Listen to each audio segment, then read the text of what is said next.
हम बात करने वाले हैं। हाई कोर्ट ने एक बहुत महत्वपूर्ण फैसला सुनाया जिसमें बोला गया है कि अगर कोई व्यक्ति धर्म का प्रचार प्रसार कर रहा है और वहां पर कोई दबाव नहीं दिया जा रहा है तो इसको जो है धर्म परिवर्तन या कह सकते हैं कि अवैध नहीं माना। अरब में ये यहाँ ब्लॉकेज है। आपको पता है कि ब्लॉकेज रसौलियां ये शैतान का काम है, अंधेरे का काम है। और आप अपने गर्भ पे हाथ रखोगे और बोलोगे उजाला हो जाए यीशु मसीह के नाम में।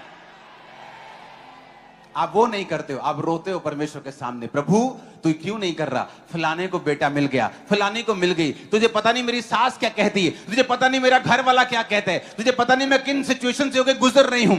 और वो सिचुएशन वैसी की वैसी ही रहती है जब तक आप फैसला नहीं करते कि जो कुछ परमेश्वर ने मेरे लिए कर दिया है मैं अपने शब्दों से उसे अपनी जिंदगी में लेके आऊंगा और अपने अंगीकार से लेके आऊंगा। फिर आप रोगे नहीं परमेश्वर के सामने। आप जब भी प्रार्थना में बैठोगे अपने गर्भ पे हाथ रख के कहोगे उछाला हो जाए, उछाला हो जाए, उछाला हो जाए। और जो आप बोलोगे ऐसा होगा। आप बोलोगे पेन जाए, आप बोलोगे बीमारी जाए, कैंसर जाए, कैंसर जाए, उसे जाना होगा। पर आप वेट कर रहे हो कब परमेश्वर दया करेगा, और परमेश्वर कहता है मैं दया कर चुका हूं। तो कब मुझे चंगा करेगा? प्रभु कहता है मैं तो चंगा कर चुका हूं।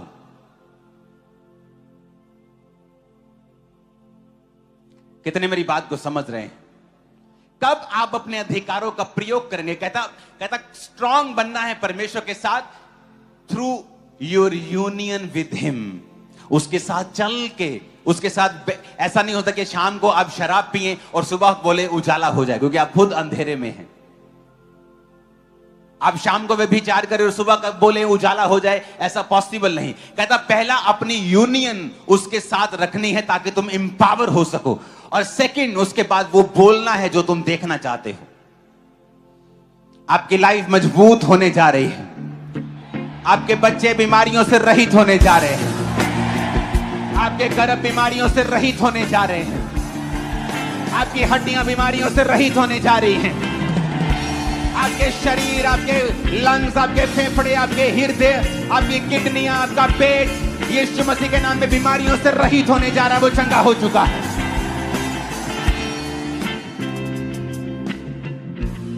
क्रिश्चियनिटी आसान है अगर समझ आ जाए तो।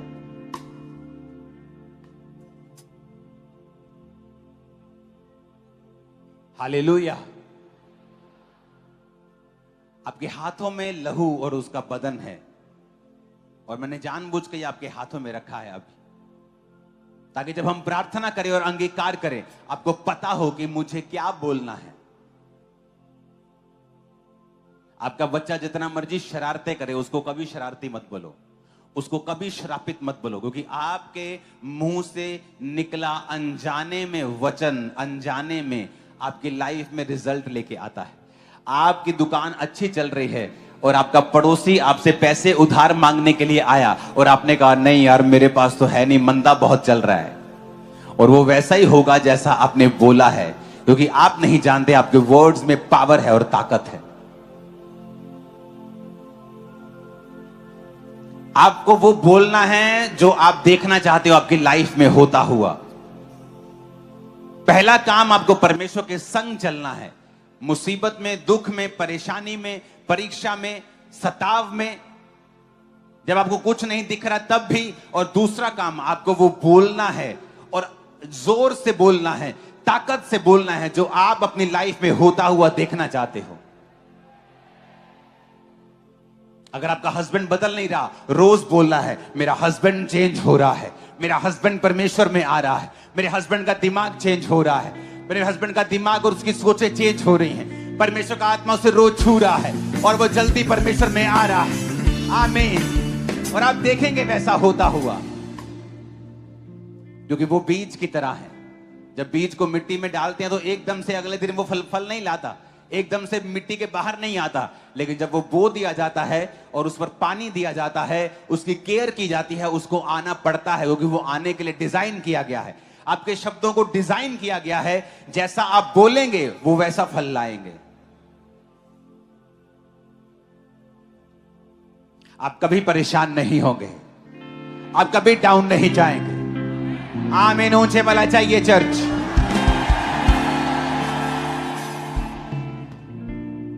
आपकी लाइफ में कोई ऐसी घटना होती है जो आपको परेशान कर चुकी है। आप रोज सुबह उठते हैं, आप पहले देखते हैं कि आप परमेश्वर के साथ आपने तौबा कर ली है, आप प्रभु के साथ एक धर्मी जीवन जी रहे हैं, आप रोज प्रार्थना कर रहे हैं, बाइबल पढ़ रहे हैं, आप पवित्रताई में जी रहे हैं, और एक घटना आपको परेशान कर रही है। आप रोज सुबह उठ सकते हैं और बोल सकते हैं, यीशु मसीह के नाम में मैं कभी परेशान नहीं होगा। That's it, खत्म। मैंने कहा कभी परेशान नहीं होंगे इन जीसस में। जो चीजें आपको परेशान करने के लिए बनाई गई हैं वो कैंसल हो चुकी हैं और वो नालायक चीजें खत्म हो चुकी हैं आपकी लाइफ। आपको परेशान नहीं कर पाएंगे। वचन की ताकत इस्तेमाल करना सीखो। मेरा कहना नहीं मानते हो तो मुझे हे प्रभु क्यों कहते हो? क्या हम उस जक्कई के समान हमारे जीवन में से उन पापों को जो हमारे अंदर पहले से थे परमेश्वर ने चुन लिया, उसके बाद हम खाली करते हैं? क्या हमने किसी का 1 रुपया लिया है, क्या हम उसको चौगुना लौटाते हैं? क्या हम हमारी उन बुरी आदतों को छोड़ते हैं परमेश्वर के लिए? हमारे मुख से निकलने वाले जो अपशब्द हैं हम उनको परमेश्वर के लिए छोड़ते हैं? क्या कोई हमारे विषय में अगर गलत विचार करता है तो क्या हम उसे क्षमा करते हैं? जिस प्रकार यहाँ पर जक्कई ने अपने आप को परमेश्वर के लिए जब वो चुना गया तो परमेश्वर के लिए अपने आप को क्या कर दिया? खाली कर दिया कि प्रभु मेरी आधी संपत्ति जो मैं है कंगालों को देता हूं और जिसका 1 गुना लिया उसको 4 गुना। फिर आगे परमेश्वर क्या कहता है कि जक्कई आज इस घर में क्या आया है? उद्धार आया है। वैसे परमेश्वर भी चाहता है कि तुम्हारे विश्वास कर लेने से ही सिर्फ तुम्हारे पास उद्धार नहीं आएगा। जब तक अपने पापों को तुम नहीं त्यागोगे, जब तक तुम्हारे अंदर और तुम्हारे घराने के अंदर उद्धार नहीं आएगा। हालेलुया। हमें भी हमारे जीवन के अंदर अपने आप को जांचना पड़ेगा कि परमेश्वर फिर हमसे ऐसा ना कहे कि परमेश्वर कहेगा कि जब तुम मेरा कहना नहीं मानते तो मुझे हे प्रभु क्यों कहते हो? हालेलुया। जक्कई था, हमसे रिलेटेड कहानियां हैं। हम परमेश्वर के चरणों में आते थे पर हमारे पापों को स्वीकार नहीं करते। स्वीकार भी कर लेते तो उन पापों से हम दूर नहीं जाते। कहीं ना कहीं हम वापस उस दलदल में फंसते जाते हैं। परमेश्वर इसके लिए कह रहा है कि शैतान तो पाल खाने के लिए बैठा हुआ है। तो परमेश्वर चाहता है कि हम हमारे पापों का समर्पण करें तो हमारा जो जीवन है उसमें क्या आने पाए? उद्धार आने पाए। और जब हमारे जीवन में उद्धार आ जाएगा तो शैतान कभी भी हमें छू ना पाएगा और हमारा जो घर का जो आत्मिक घर का पिल्लर है वो मजबूत होने पाएगा। हालेलुया। आइए हम परमेश्वर का एक और वचन देखेंगे। पहला पत्रस उसका 5 अध्याय उसका 7 पद। प्रश्नों को सुन ले, कुछ भी कर ले, पर हम हमारी चिंताएं परमेश्वर पर डालते ही नहीं है। हालेलुया। जरा सी अनहोनी होती तो हम सीधे परमेश्वर के पास शिकायत करने पहुंच जाते हैं। परमेश्वर कैसे, क्यों हो गया परमेश्वर ऐसे हमारे जीवन में? परंतु परमेश्वर कह रहा है कि अपनी सारी चिंता परमेश्वर पर डाल दे क्योंकि उसका तुम्हारा ध्यान है। हम देखेंगे यूहन्ना उसका 1 अध्याय पढ़ दे कोई भी। यूहन्ना उसका 2 अध्याय उसका 1 पद। के जो गांव था वहां पर गलील में विवाह चल रहा था। वहां पर यीशु मसीह और उसकी माता जो थी वो आमंत्रित किए गए थे और वो शादी में गए थे। तो हम देखते हैं कि यहाँ पर जो यीशु मसीह थे उनके साथ में उनके चेलों को भी क्या गया था? आमंत्रित किया गया था। 3 अध्याय में ऐसा लिखा है, जब दाखरस घट गया तो यीशु की माता ने उससे कहा कि उनके पास दाखरस नहीं है। जबकि परमेश्वर ने उसके पहले ऐसा कोई अद्भुत चमत्कार नहीं किया था कि यीशु की माता को उनके पास जाना पड़ा कि पहले यीशु मसीह चमत्कार करते हैं, वो दाखरस बना सकते हैं। फिर भी उनका जो विश्वास था वो इतना मजबूत था कि जब परमेश्वर ने इस पुत्र को मेरे द्वारा दिया है तो ये परमेश्वर का पुत्र है और ये अद्भुत काम को कर सकता है। तो परमेश्वर के सामने, यीशु मसीह के सामने उनकी माता गई और उनसे रिक्वेस्ट करी कि दाखरस घट गया है। यीशु ने उससे कहा, हे महिला, मुझे तुझसे क्या काम है? अभी मेरा समय नहीं आया। कई बार हमारी प्रार्थनाएं परमेश्वर के पास में लेके जाते हैं। हमें इस वचन को पढ़कर ये विचार करना चाहिए कि कभी कभी परमेश्वर देर करता है। परमेश्वर की योजना होती है तो परमेश्वर हमसे कहता हम सुन नहीं पाते कि अभी मेरी योजना है, आपकी प्रार्थना मेरे पास पहुंच चुकी है, मैं अद्भुत काम करूंगा, उस प्रार्थना का उत्तर हाँ और आमीन में दूंगा। परंतु हम क्या करते हैं? जल्दबाजी करते हैं कि परमेश्वर मुझे अभी आवश्यकता है, मुझे अभी दो। परंतु परमेश्वर ने हमारे लिए एक उचित समय रखा है। जिस प्रकार परमेश्वर ने यह कहा कि मेरा समय अभी नहीं आया है, उसकी माता ने सेवकों से कहा, जो कुछ वह तुम्हें कहता है वही करना, अब विश्वासशाली हो जाएगा।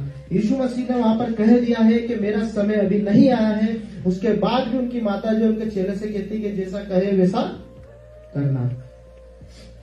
वह यहूदियों के अशुद्ध करने के रीति के अनुसार पत्थर के 6 मटके धरे थे, जिसमें 2-2, 3-3 मन समाते थे। यीशु ने उससे कहा, मटकों में पानी भर दो।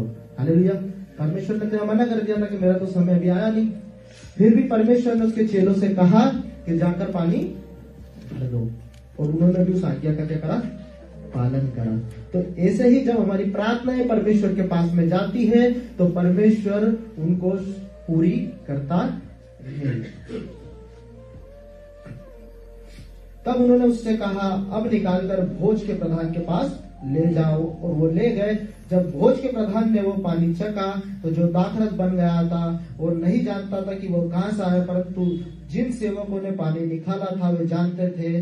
तो भोज के प्रधान ने दूल्हे को बुलाकर उससे कहा, हर एक मनुष्य पहले अच्छा दाखरस देता है, और जब लोग पीकर छक जाते हैं तब मध्यम देता है, परंतु तूने अच्छा दाखरस तक छोड़े रखा है। यीशु मसीह को क्या चिंता थी? वो गलील में शादी थी, किसी का दाखरस घट गया तो यीशु मसीह को उससे क्या लेना देना। परमेश्वर चाहता है कि जहां पर परमेश्वर की उपस्थिति हो, जहां पर परमेश्वर ने जिस व्यक्ति को चुन लिया, परमेश्वर उसके जीवन में कभी भी किसी प्रकार की कमी घटी ना होने देगा। हालेलुया। हमारा विश्वास इस प्रकार होना चाहिए कि अगर हमारे पास किसी प्रकार की कोई कमी घटी है तो हमारा संदेश प्रार्थनाओं के द्वारा यीशु मसीह के पास पहुंचे, और हमारे धैर्य के साथ, हमें संयम के साथ उस पर विश्वास करना है कि जो प्रार्थना और जो विनती परमेश्वर के समक्ष मैंने रखी है वो हाँ और आमीन में पूरी होगी। हालेलुया। जिस प्रकार वो काना गांव में और दाखरस बना, तो कैसा दाखरस बना? जो उन्होंने ओरिजिनल जो दाखरस होता है जो उन्होंने बनाया था, उससे भी कहीं अद्भुत और उससे भी कहीं।